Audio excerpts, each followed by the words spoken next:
Hi guys, welcome to our channel එකට ඔයාලව ආදරෙන් පිළිගන්නවා. අද මම ඔයාලව එක්කගෙන යන්නේ චෙන්නයි වල එළවලු මාකට් එකකට. මේ මාකට් එකත් ලංකාවේ එළවලු මාකට් එක වගේම තමයි. ඒත් ඉතින් වෙනස්ම විදිහේ එළවලු මේ මාකට් එකේ තියෙනවා. මේ තියෙන තැන්වල එළවලු වර්ග වෙනම කිරලම තමයි තියෙන්නේ.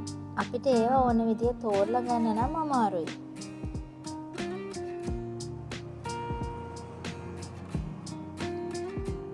මේ තියෙන වට්ටක්කා පුහුල් වගේ ඒවා නම් කපලා දෙන්නේ නැහැ. ඒවා ඒගොල්ලන් එතන ගෙඩි පිටින්ම තමයි විකුණන්නේ.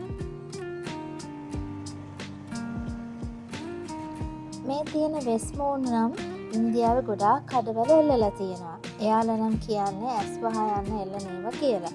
ලංකාවේ කඩවලත් හැබැයි මම ඒවා නම් දැකලා තියෙනවා. ඔන්න ඉතින් මෙතන නම් වෙන්නේ ටිකක් විශේෂ වැඩක්. මේ ඉන්න අය කරන්නේ කෙසෙල් කොළ කෑම පිඟාන ගානට රවුමට කපලා හොටෙල් වලට ඒ කොළ බෙදා හරින එක.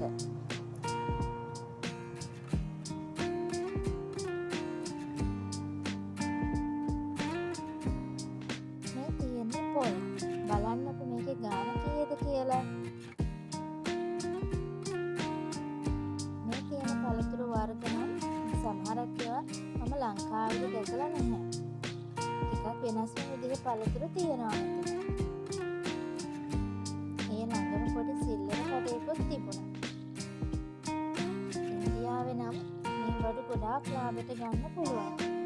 ඉතින් මම හිතනවා මේ වීඩියෝ එකෙන් ඔයාලා ලොකු අත්දැකීමක් ගන්න ඇති කියලා. ඉතින් ආයෙමත් හමු වෙනවා. සුබ දවසක්.